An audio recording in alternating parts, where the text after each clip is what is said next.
good afternoon, everyone. Maybe good evening, depending on where you are in the world right now. But anyway, we would like to welcome you to another session of BBE Lives. Today, we'll be talking about a very special tour, a route that goes through two very special states in Brazil, Espírito Santo and Minas Gerais. But before we start, we really would like to invite you to check out our YouTube channel, subscribe to it. There's a lot of videos about the places that we visit in Brazil, with a lot of information about birds, and also about our team of guides and staff. So please subscribe, share it with your friend, and come with us and let us keep this project alive and with all the information that we are willing to share with you. And so today we'll be talking about the Espírito Santo and Minas Gerais tour. Those are, even though this tour is just passing through two states in Brazil, there is a lot of different habitats going through this route. So we started the Atlantic Forest, passing through the Cerrado and going to Campo Rupestre, and a lot of special places, a lot of endemic birds, and some fascinating landscapes, local cuisine, a lot of cultural aspects that we can live during this tour. So, and today, Caio will be doing the presentation for us. Caio lived in Espírito Santo for a while. He still has some roots there, and he knows the area very well. And he'll showing us the specialties that goes through that areas. So I think without further ado, let's welcome Caio to join the conversation. Hey, Lucas. Hello, Caio. Good. Yeah, so I forgot, I wasn't going to mention, but like Lucas said, I lived in Espírito Santo during the pandemic mainly. So I lived there for 3 years from the year 2020 to 2023. But my history in this area, in this region, started back in 2016. And during this presentation, I'll show a little bit of the story involved in this tour as well. So without further ado, let's begin. So, like Lucas said, this is only 2 states that we visit on this tour. But we start in the capital of Espírito Santo, a city called Vitória. And then we go north to Linhares. And then we just start going west, more inland, until we reach Minas Gerais, going to very iconic hotspots that many people have heard of, like Caraça Sanctuary, Serra do Cipó, Canastra. And so I'll walk you through all these main hotspots and sharing a few stories along the way.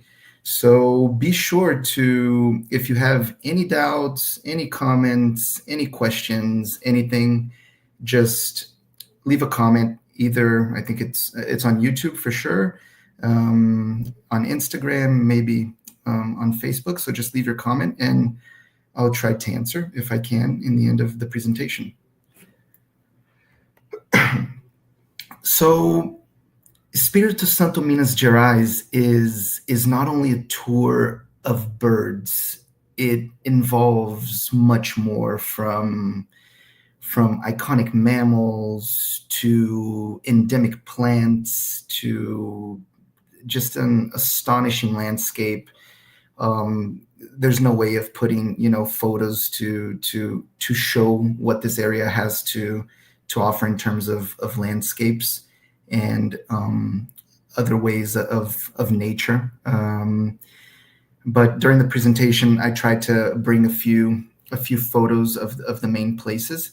So here we show you the route that we do, right? So let's see I don't know if you can see the mouse here. We go from Linhares and then towards the southern part of the state of Espírito Santo, and then move into Minas Gerais.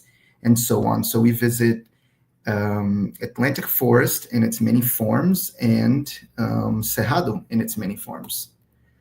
And I think one of the first creatures that comes to mind usually when people say Minas Gerais, people remember the sanctuary, Caraça Sanctuary, and the maned wolf, of course.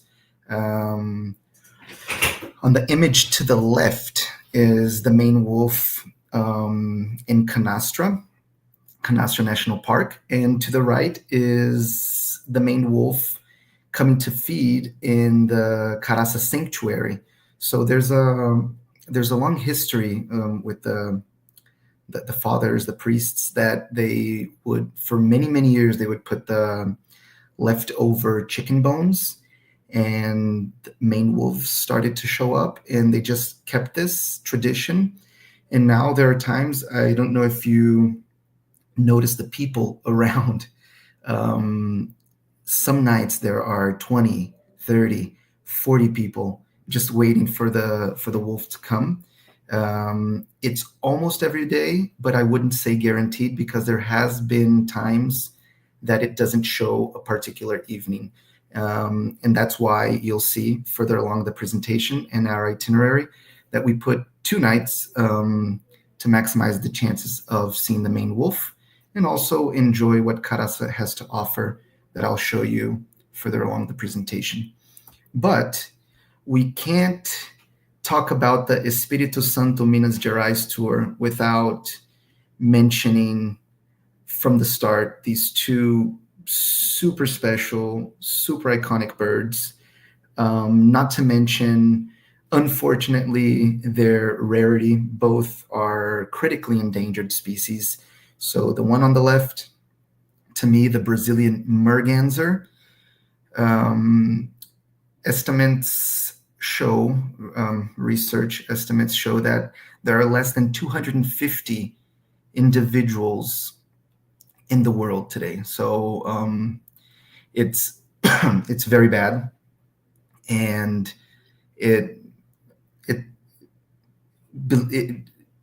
they say that about 60% of the world population is concentrated in Canastra, and that's why this place is inserted in this route for us. And the bird to the right with a red throat, the Cherry-throated Tanager. This bird is unfortunately doing even worse. The estimates show that there are about 20 individuals in the whole world. So 2 very iconic birds, but something that needs to be said about this tour is that you can be lucky enough to see both on tour, but do not feel unlucky or unprivileged if you happen to miss one or sometimes both of them due to the rarity that I just showed. So before I move on, I think it's nice to talk about a little bit of the history, at least my history, and my history is a bit related to BBE's history. So I went to this place for the first time in 2016, and this was mainly due because, let me skip the slide here, because this fine lady here, Tatiana Pongilup, there's these WhatsApp groups, and there's this Brazilian Ornithology Congress that we had this WhatsApp group, and she invited people to visit her where she was living, which was in Caparaó National Park, the surroundings. And if you need to know something about me is, if you don't want me, don't invite me, because I'll go. So she invited me, and I went to visit, and we climbed up this Pico da Bandeira, which is almost 300 meters in altitude. There's some special high altitude birds, many lifers for me at the time. And it was on this trip, visiting her in Espírito Santo, that I decided to go further and visit Serra do Cipó and Canastra. So this was in 2016. And this was my first encounter with the Brazilian Merganser. Fábio, can you put the video, please?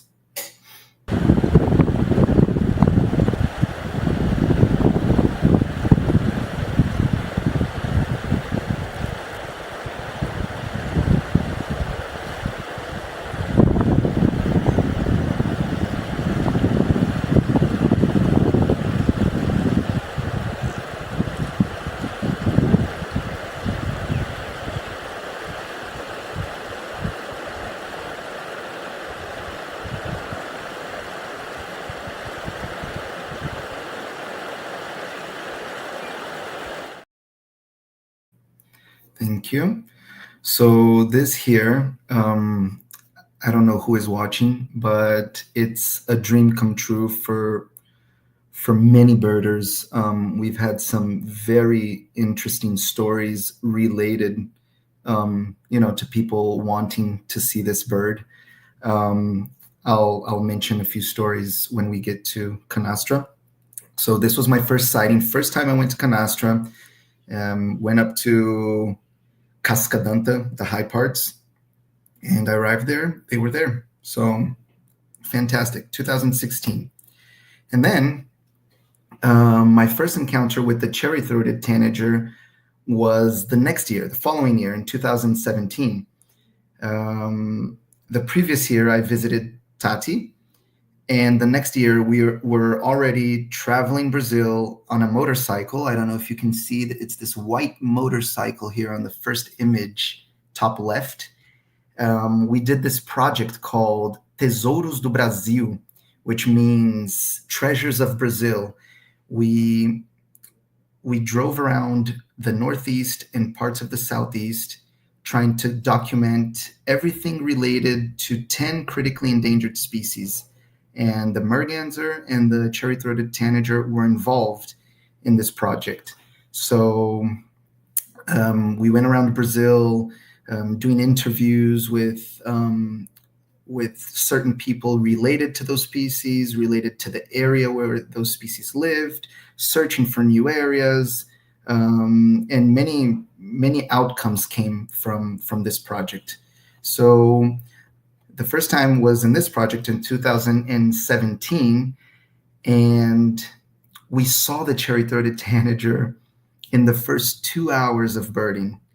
And it's important to mention that Tati already lived in Espírito Santo, and she participated in a program directed by Gustavo Manhago. And before I went with her, she spent 10 days looking for the Cherry-throated Tanager and didn't even hear a peep. So I'm saying this so you have an idea of the rarity of this bird. So I'd say it's like searching for a needle in a haystack. And in the first morning, when I went with her, lucky, we got to see the bird. And I have a video of this first encounter. Can you put that, Fábio? A outra tá chamando lá. A outra chama de volta aos votos.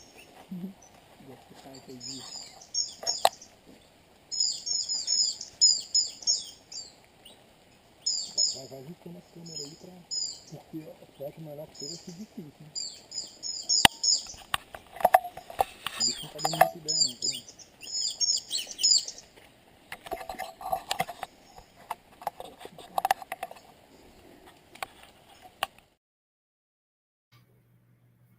Yeah, so that was my first encounter, and thankfully I've had luck ever since.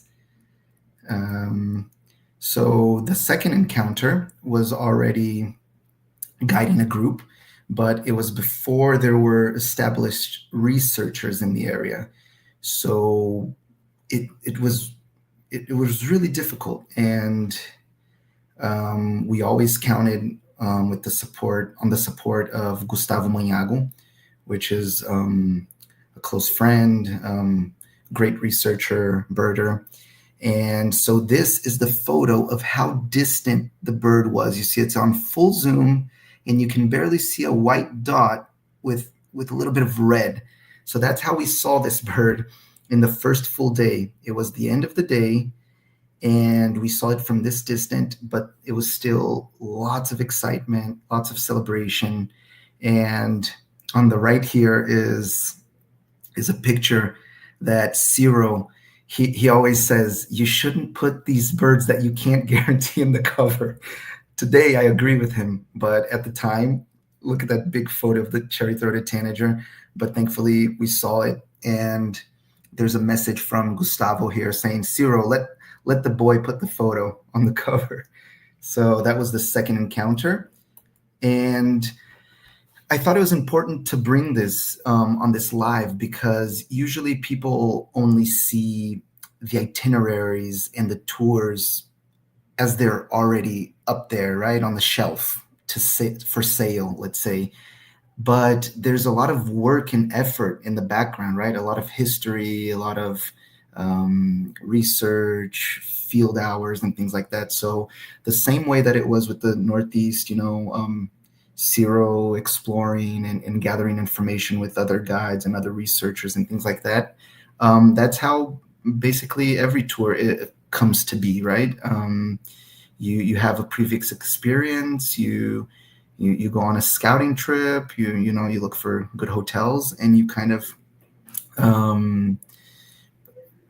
create the tour.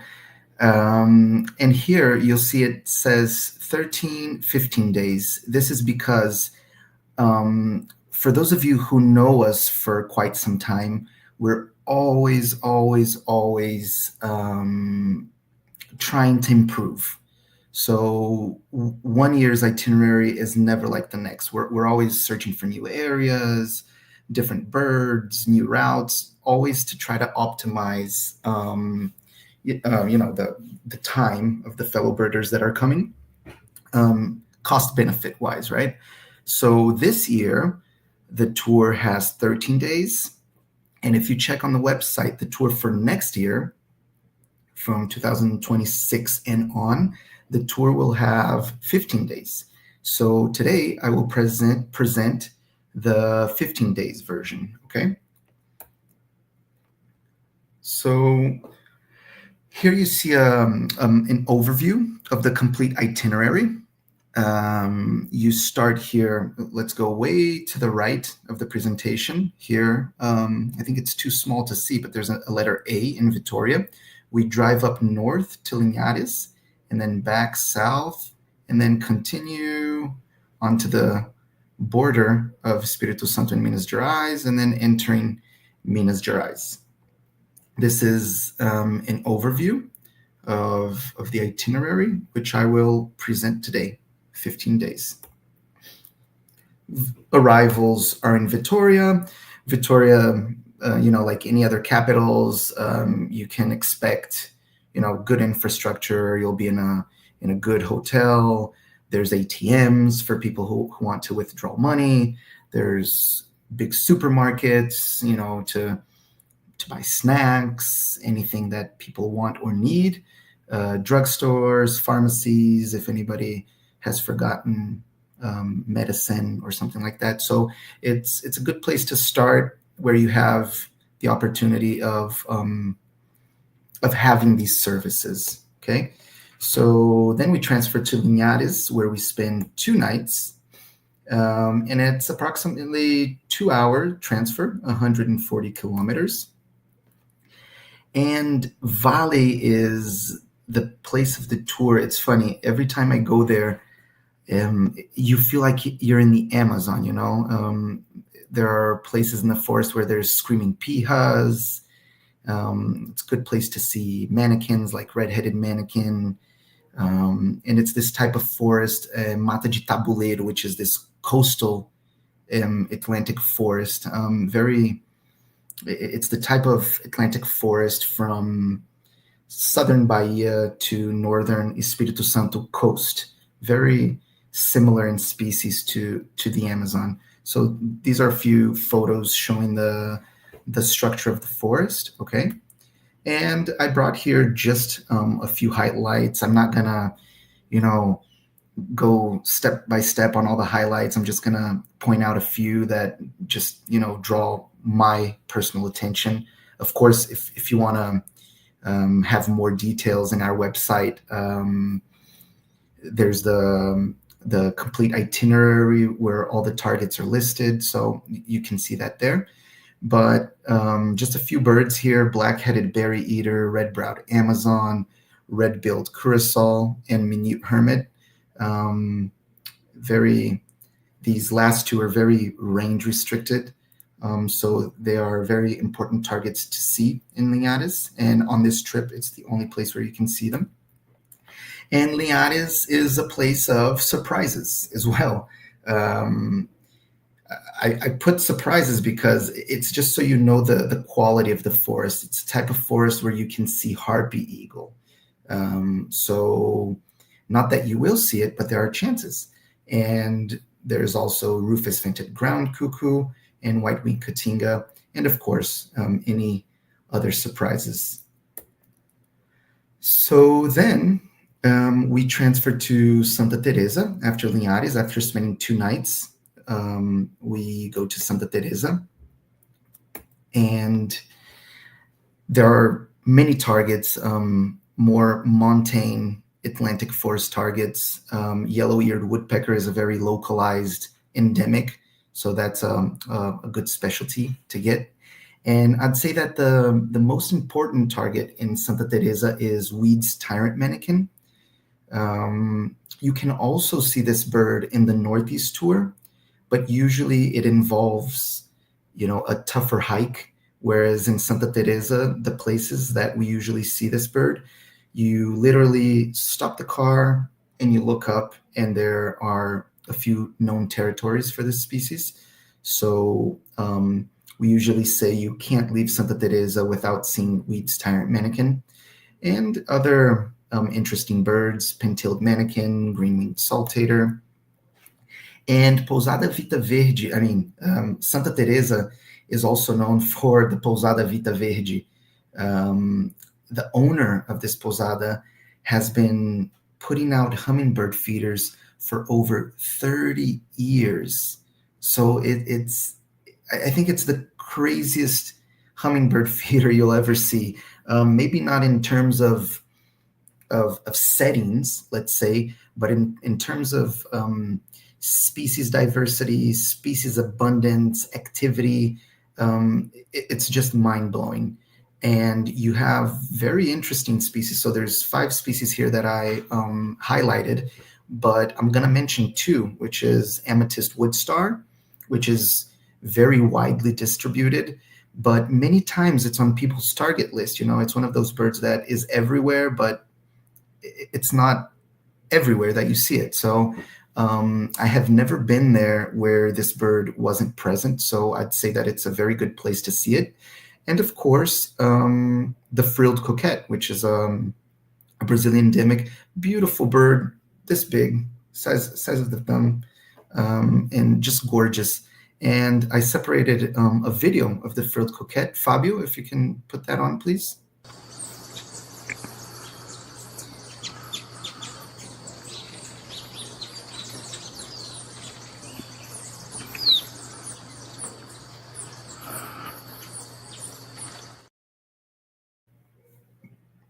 All right.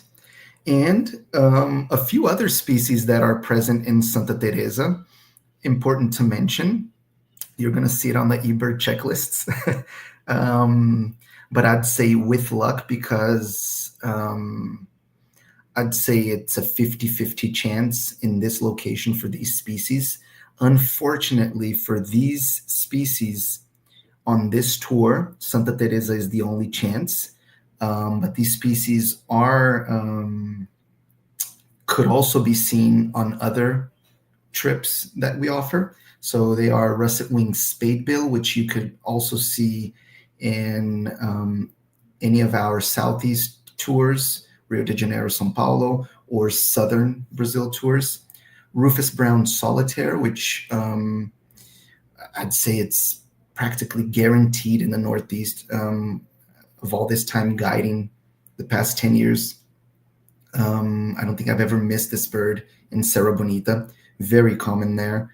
And Salvador's ant wren, which could also be seen in Serra Bonita in the Northeast tour, or in a few places of our Southeast Brazil popular tour. After that, we transferred to Vargem Alta, which is the place that we search for one of the main highlights of the tour, which is the Cherry-throated Tanager. And it's about 2 hours from Santa Teresa. And these are the stars. Like I mentioned before, when you see it, I think it's one of the biggest prizes, in the birding world, but it's very important to highlight, and I'll say it again, that this bird is in no way guaranteed. It's actually very difficult. There was a time between 2020 and 2023 that every year the researchers were finding nests, so the chances of seeing this bird increased incredibly. But that is not the case anymore.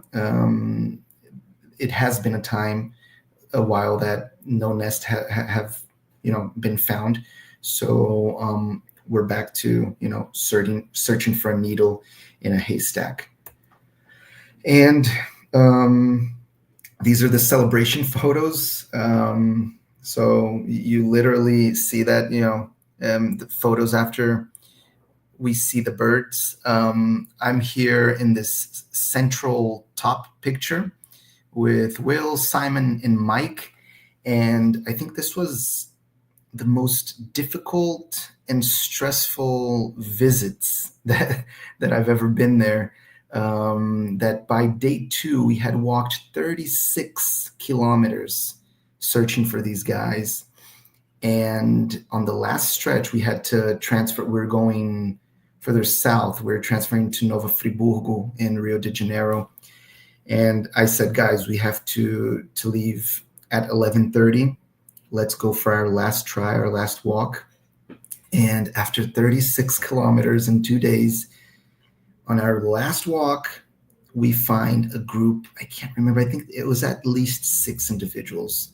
So it was one of the most special moments in my birding life, and very, very rewarding. And these 2 people here that are with us, it's Victoria, which is here between me and Mike, and Cherry. And they were the researchers that used to work in this project. And I have seen very few people with so much field skills like these 2 had. They were just incredible. They would know exactly where to go. If they would hear the bird, they would know, where to intercept them. They were just fantastic. I don't remember how many nests they found in their time as researchers, but I'd say that they must have been record breakers, because every once in a while we'd hear, oh, Chad is in Vitória, found a new nest, and this and that. So it was just always a great pleasure to be with them, and always, besides the stress, it was always great fun too. And a few other targets: spot-billed toucanet, yellow-eared woodpecker again, sharp-bill. It's a very good place to see cinnamon-vinted piha. I think, to me, it's one of the best places.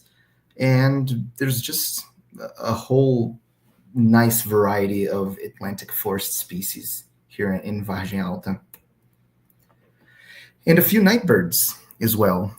So depending on how things go with the Cherry-throated Tanager, a few of these birds are closer to the reserve. A few of these birds are closer to the pousada, which are about 40 minutes apart.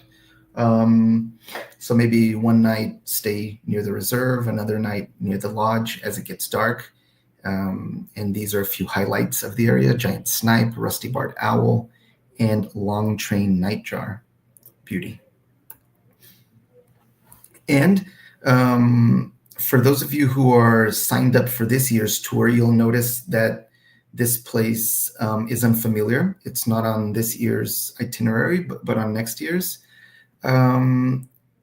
This is a place basically to break the drive from Vargem Alta to Caraça. And it's a beautiful place with beautiful scenario.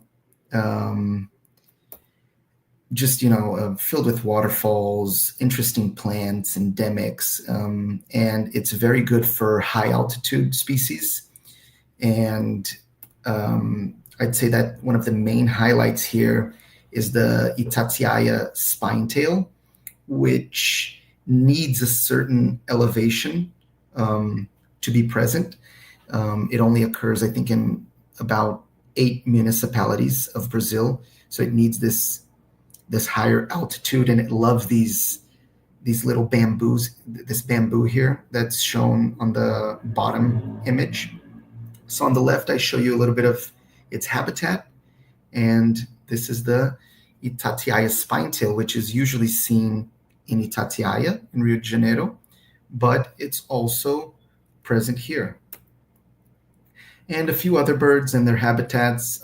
There's rufous-tailed antbird, mouse-colored tapaculo, and they enjoy these very, this certain species of bamboo, very, very dark, very humid. And these are also targets for this area. And then many other birds that you can also find there: large-tailed antshrike, brassy-breasted tanager, stringer-tailed tyrant, diadem tanager, and plenty more. After enjoying Caparaó National Park, we transferred to Caraça Sanctuary. So it's even breaking down the drive, it's not close, 6 hours, about 340 kilometers. This is where we cross states. Okay, so we go from Espírito Santo to Minas Gerais. And the first place that we stop is in Caraça Sanctuary. And here's a photo of one of our main guides in the state of Minas Gerais, Edu Franco. Caraça is a place of encounters. It's a place that every time you go in the birding season, it's hard not to see somebody, a familiar face. I think this was in 2022, maybe. And you see here the photo on the top. There's more than 20 people there. So there were 3 birding groups, and nobody had seen, I think, the rock tapaculo. And we just said, okay, let's try it here. And we tried it, and we got the tapaculo. Very nice. And Caraça Sanctuary is a beautiful place. It just has this very special energy around the facilities. There are many tame birds, just because they have been left alone for over 100 years. So all the generations are very used to human beings being friendly. So you have dusky-legged guans, walking up to you, and, many other birds. It's just a very special place. And even so that for people arriving in Belo Horizonte and have some time before, whatever they're doing in Brazil, we always suggest spending a couple nights in Caraça, because even if you're by yourself, they have, self-guided trails that leads you to, nice trails with nice environment, leads you to waterfalls. So it's very nice. And of course, again, the main character there is the main wolf. So pictures to the right are all made with the cell phone. They come extremely close. They're extremely docile. And although I know some people don't agree, right, with habituating animals, I waited for my first time to see the Maine wolf in nature before I saw the one here. And they're just different encounters. You can't compare, because to be so close to a creature like this is just, it's interesting. It's very amazing. So I'd say that it's different experiences. If you see the Maine wolf here and you happen to see it again in Canastra National Park, you'll tell me it's going to be a different energy, different vibe, different, so for people that want to try their luck here, like I said, it's not guaranteed. So after dinner, you stay out until whatever time you before you fall asleep. And there's many other species that are interesting to look for there.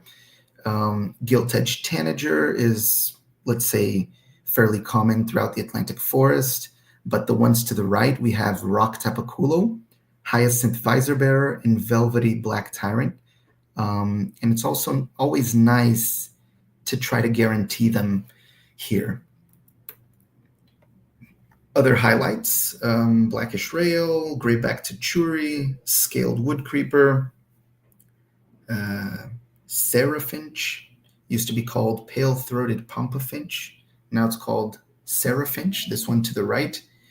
Only distributed in the Espinhaço mountain range, so only in the states of Bahia and Minas Gerais.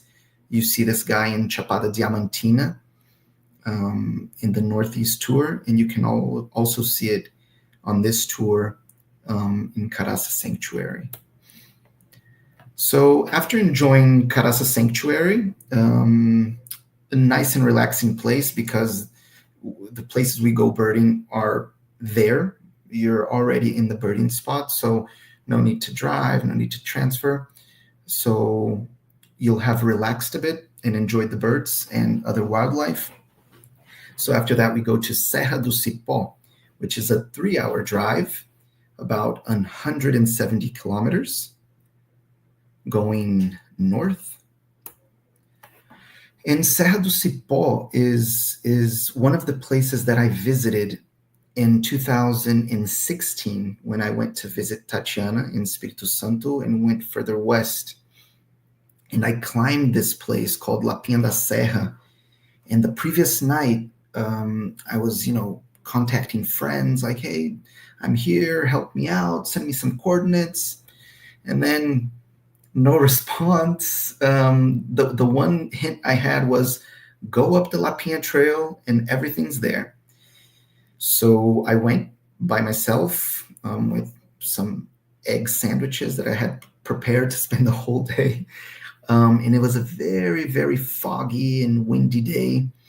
But things just rolled out so neatly, so naturally, and all the special targets, were just perfectly seen. So I had this very interesting connection with this place, ever since the first time I've been there. And just so you have an idea, the rock tapaculo was a lifer for me at the time. And this is the footage I got of the tapaculo. Fábio, você bota o vídeo aí, meu amigo?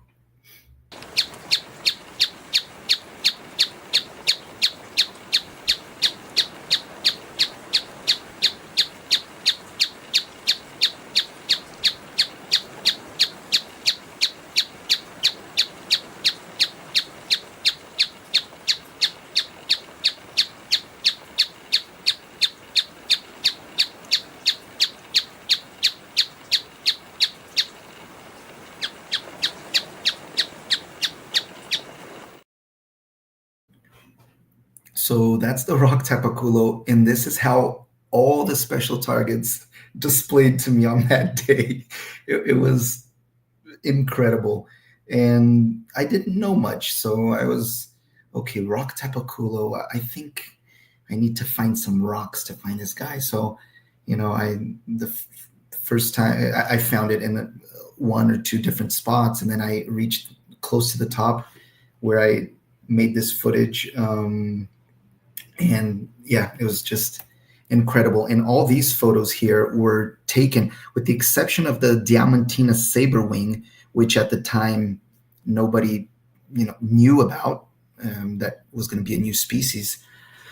All these other photos were taken in this trip that I went on my own in 2016. So you have to the left here the long-tailed Synclodes, considered a full species in Brazil, Cipó Synclodes, and to the right you have Cipó canasteiro and Diamantina saberwing. So I'd say that these are the main highlights of Serra do Cipó, the birds that you could only basically get here on this trip, and are ones that we will be targeting.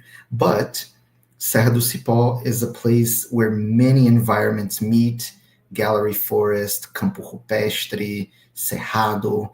So we have chances of seeing many other beautiful birds. So you have here checkered woodpecker, cinereous warbling finch, striped-tailed yellowfinch, horned sungem, the tapaculo I've mentioned, hyacinth visorber, again, second chances, long-tailed reed finch, blue finch, and I think I forgot the English name of this one. I think it's lesser grass finch, if I'm not mistaken.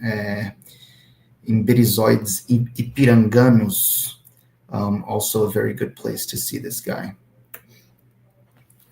So after spending 2 nights in Serra do Cipó, we go to Pompéu. And those of you who have heard of Pompéu have heard of Irmãos Pompéu, the Pompéu brothers. And we've been, first time I met them was with this German couple here on the top right, in 2018. And they became known because they started feeding an ocellated crake, having a tame ocellated crake. But believe it or not, we made a detour to go to Pompéu on this tour, and we did not see the ocellated crake this time. But after that, all the other trips got the ocellated crake. They were just in the beginning.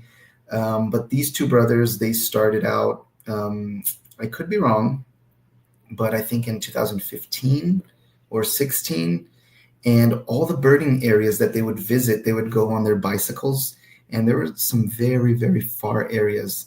So they're very dedicated.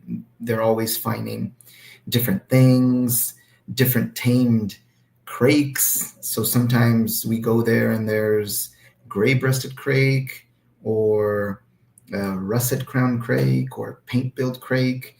But I'd say that the ocellated crake is now their superstar, and one that you could basically see year-round. And I also have a video of this guy with the cell phone. Fabio, please.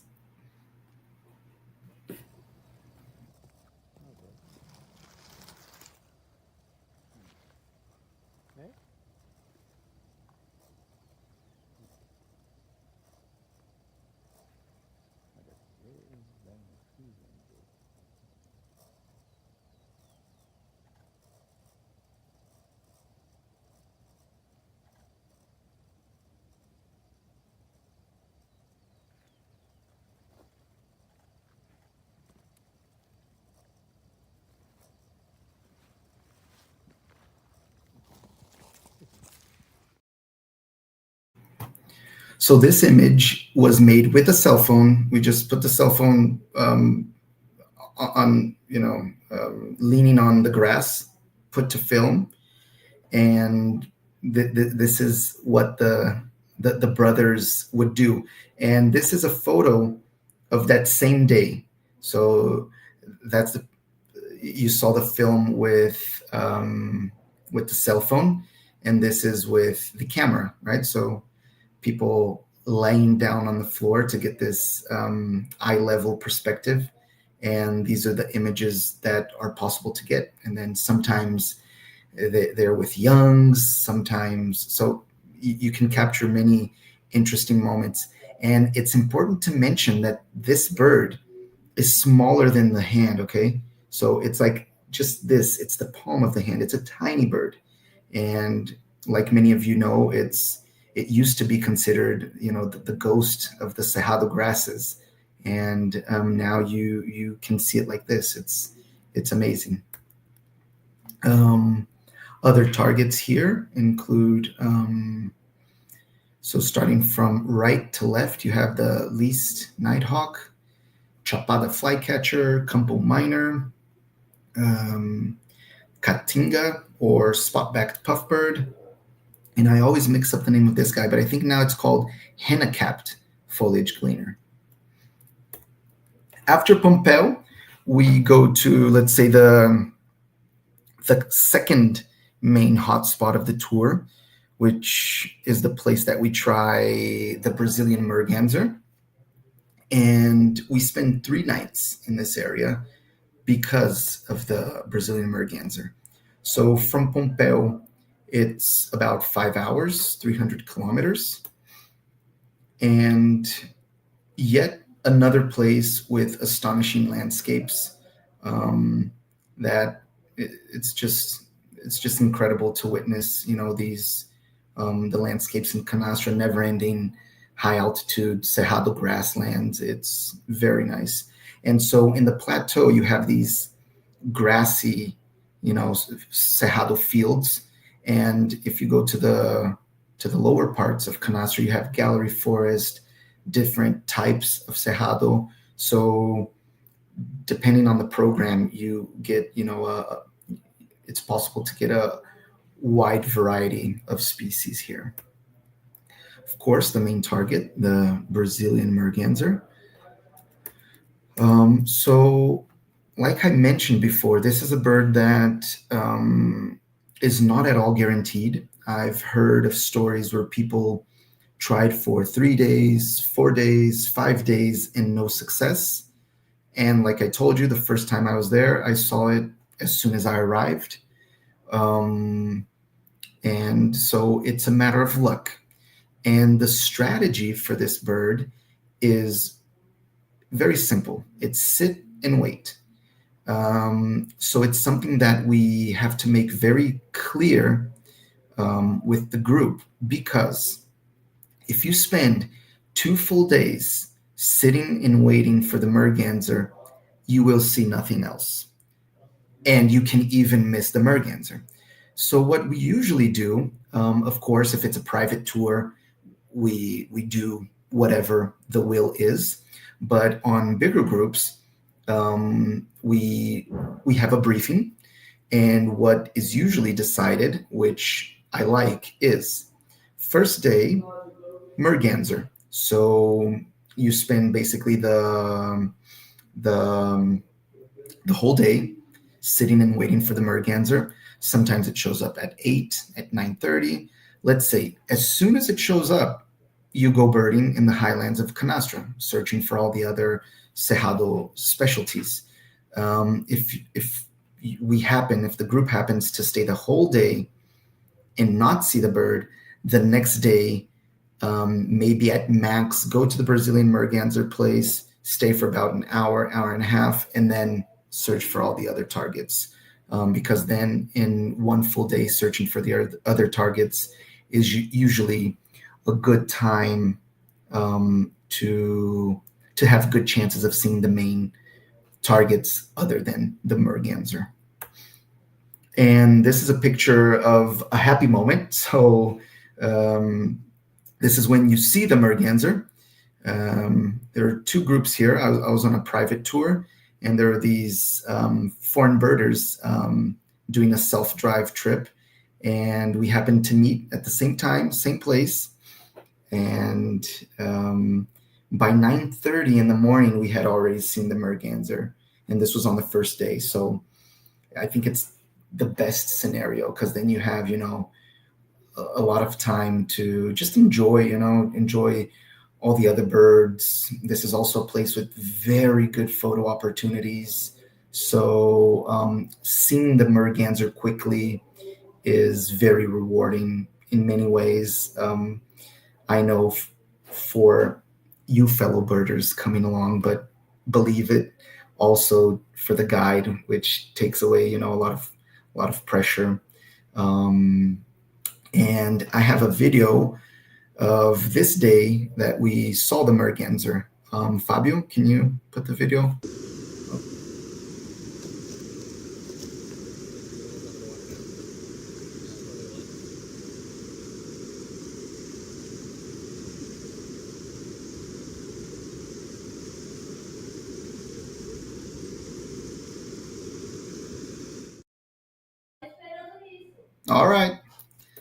All right. So other targets in Canastra, other than the Brazilian Merganser. You have from left to right, Brasília tapaculo, Toco toucan, the famous Toco toucan. I forgot the name of this seed eater. So let me check here. It's Pileata, pearly-bellied seed eater, cocktail tyrant, and helmeted mannequin, and many other birds. So black-masked finch, red-legged siriema, sharp-tailed grass tyrant, great pampa finch, collared crescent chest, white-rumped tanager, and many, many other targets that are possible in this area. And after enjoying 2 full days in Canastra, on the following day, we head to Belo Horizonte for departures, which is about 5 hours drive and 360 kilometers. And this is the Espírito Santo Minas Gerais tour, guys. I hope you liked the presentation.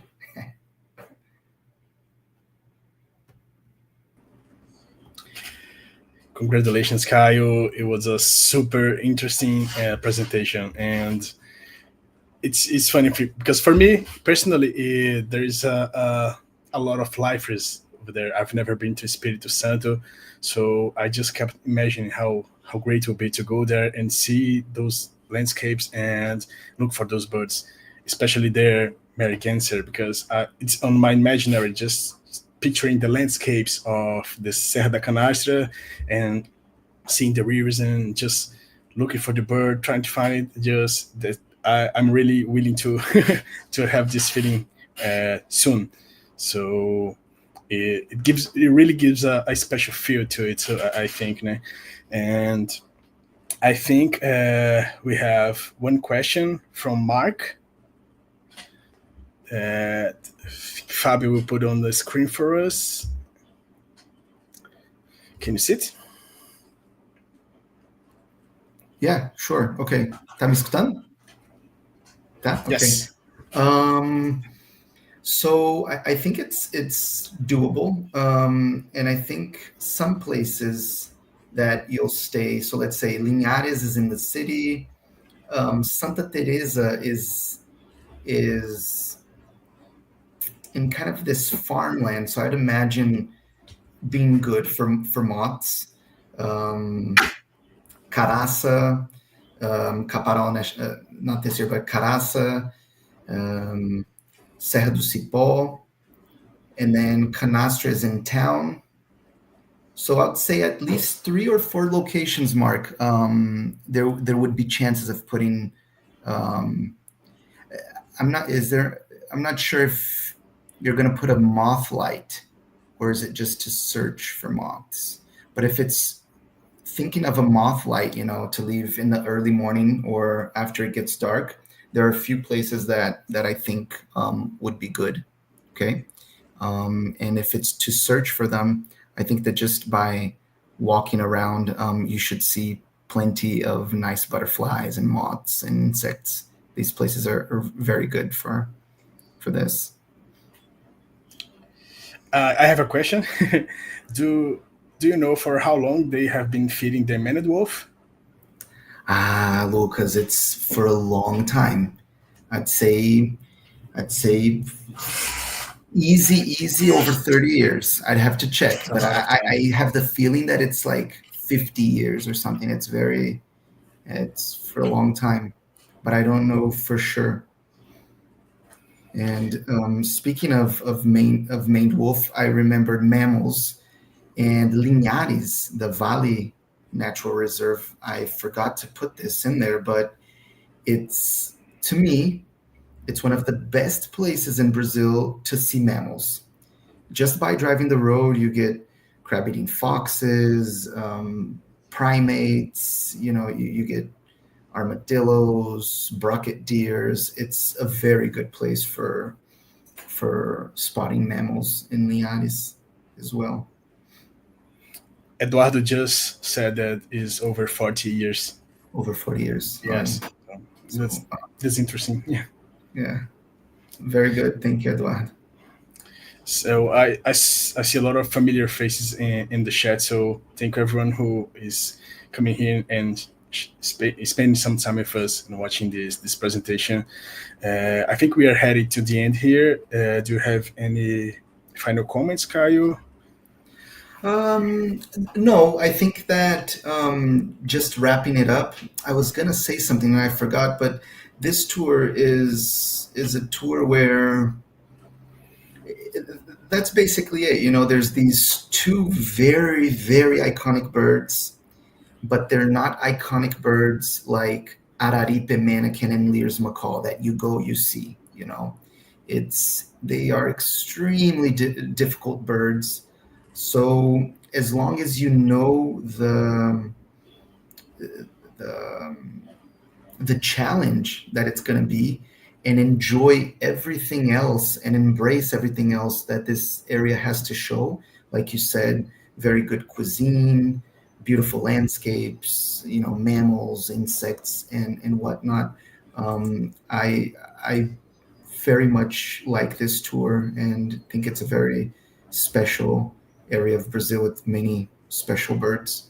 And before we say goodbye, right, I'm gonna put a video of when me and Tachi went to one of the nests of the Cherry-throated Tanager and made a film with digiscoping with our scope and a cell phone of the cherry-throated tanagers coming to feed the youngs in the nest.